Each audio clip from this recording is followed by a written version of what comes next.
Hello cadets. Now let's continue our discussion of astronomical telescope for the second case, how to find its magnifying power and what will be its magnifying power when the final image is obtained at DDV, that is distance of distinct vision. Now no matter how you use your telescope, the image formation of the objective lens is going to remain the same, that is object at infinity, and therefore the image will be formed at the focus. So this is your first image formation done by the objective lens. Object is at infinity and image is formed at the focus. Suppose this is your real and inverted image that we denote by AB. Okay, next. Now in front of this the eyepiece is placed, but now the distance between the two lenses is modified, is adjusted in such a way that this intermediate image AB, that image lies between focus and pole of the eyepiece. So we remember image of formation by a convex lens when the object is between focus and pole. So when object is between focus and pole, image is formed on the same side as that of the object. It is virtual, erect and magnified. So exactly that is how this image will be obtained, or it will be formed by the eyepiece lens here. So this is your final image. If you consider the orientation of the object, then you will realize that with respect to the object, this image is inverted. So suppose this is your intermediate image AB. This is your final image A1, B1. As this angle is alpha, this angle is also equal to alpha, being the opposite angles. Then by definition, here we assume this angle is beta. So this angle here is also equal to beta.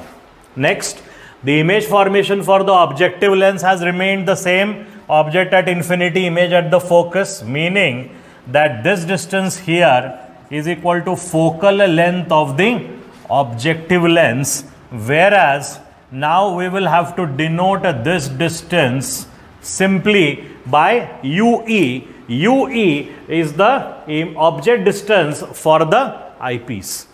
Okay. Now, just like the previous case of normal adjustment, we will begin with the formulas for tan alpha and tan beta. So let's take a look at this angle alpha here. This right angle triangle, this one, in this right angle triangle, this angle is alpha. For alpha, opposite side is AB, adjacent side is this, which is equal to FO. So tan alpha will be equal to AB divided by FO.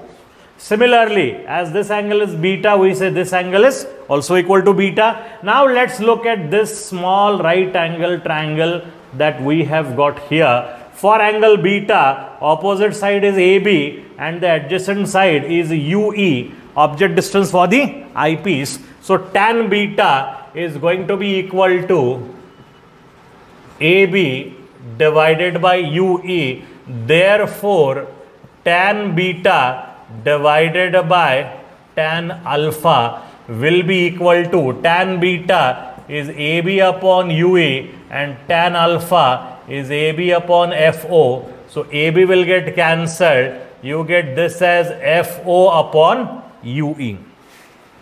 Now, by definition, magnifying power of microscope or telescope, whatever, is given by beta upon alpha. So here another approximation, as usual, we are going to make that angles alpha and beta are very small and when measured in radians, we have tan alpha is approximately equal to alpha and tan beta is approximately equal to beta. So as a result of that, what we can write down here is that the magnifying power of this telescope in this case will be equal to FO upon UE. This will be our first formula of magnifying power of a astronomical or a refracting telescope when the final image is formed at distance of distinct vision. Okay. Now a modified form of this equation. So for the eyepiece,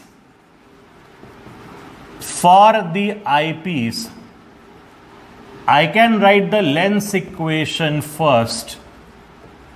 That is 1 upon VE minus 1 upon UE is equal to 1 upon FE. Again remember, the suffix or the subscript E stands for the eyepiece. Now, if you consider the image formation due to the eyepiece here, object and image both are on the same side. That means object distance and image distance both should be substituted as negative in this equation. So, this is your original lens equation. For the eyepiece, if you consider, then the substitution will be minus 1 by VE minus plus 1 by UE is equal to 1 by FE. Now, another substitution in this equation will be that VE is equal to D, that is distance of distinct vision, because remember the final image is formed at DDV. That means this distance here, which is basically VE, that is image distance for the eyepiece, it is equal to DDV or capital D. So using all that information here, we get minus 1 by D plus 1 by UE is equal to 1 by FE. Let's just rearrange this step. 1 by UE is equal to 1 by D plus 1 upon FE. Now, magnifying power formula, we have got FO upon UE, that is nothing but FO multiplied by 1 by UE, and putting this value of 1 by UE in that equation, we get the formula for magnifying power for this case as FO in bracket 1 upon D plus 1 upon FE. Now, if we take FE common from this bracket, you get this result further. So 1 upon FE I am taking common. FE will go in the denominator. You have FO upon FE in bracket 1 plus FE divided by capital D. Now let's look at this formula carefully. If you remember, in case of normal adjustment, the magnifying power was simply FO upon FE. Whereas, in this case, it is FO upon FE in bracket 1 plus FE upon D. So, we can, just by looking at these two equations and comparing them, we can say that the magnifying power of the telescope is maximum when the final image is formed at DDV, whereas the magnifying power is minimum when the final image is formed at infinity. Why? Because when the final image is at infinity, magnifying power was only FO upon FE. But now it is FO upon FE in bracket 1 plus FE by D. Now, out of FE and D, no matter which is having a larger value, this bracket, the second bracket, will always have a value greater than 1. And any number greater than 1 is multiplied to FO upon FE, you will get a value greater than FO upon FE itself. And that is why it is obvious from the mathematical fact that we have just discussed. For normal adjustment, magnifying power is minimum. When the final image is at DDV, the magnifying power is maximum. Even in that case, most of the optical instruments are used at normal adjustment for a very simple reason. In normal adjustment, final image is at infinity. That means the rays are coming parallel towards the observer. And in such cases, when rays are reaching parallel, so parallel rays are reaching up to your eyes, you can stare at them, you can look at that object for a very long interval of time, and that too comfortably without causing any excessive strain on your eyes. So even though normal adjustment has minimum magnifying power, yet most of the instruments that we use are designed to work at normal adjustment, because we can view that object comfortably for a longer duration of time without causing any excessive strain on the eye. Now, in general, if we want to increase the magnifying power of this telescope, so in general, let it be normal adjustment or let it be final image at DDV, any one of these two cases, if you want to increase the magnifying power, then you should use an objective lens having larger focal length, and you should use an eyepiece having a smaller focal length. Now, the problem with this solution is that if we use a larger value of FO, remember, FE, no doubt we prefer a small value, but it cannot be lesser than a certain minimum value, say 6 to 10 millimeters. If you take FE smaller than that, the lens is going to be very, very difficult to manufacture, or the combination of lens will be very difficult to arrange to produce that required focal length of FE, considerably smaller value.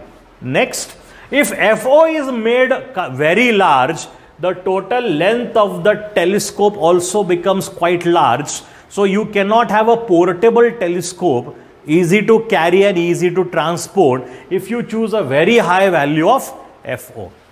So what is done is, some adjustment has to be done in this case, some modification must be done in this arrangement so that you get a larger magnifying power, yet you get a portable telescope, the one that is easy to carry, easy to transport. So that is what we do exactly in a binocular. Okay, so in the next video we will see the details of the binocular. Okay, all right, thank you very much.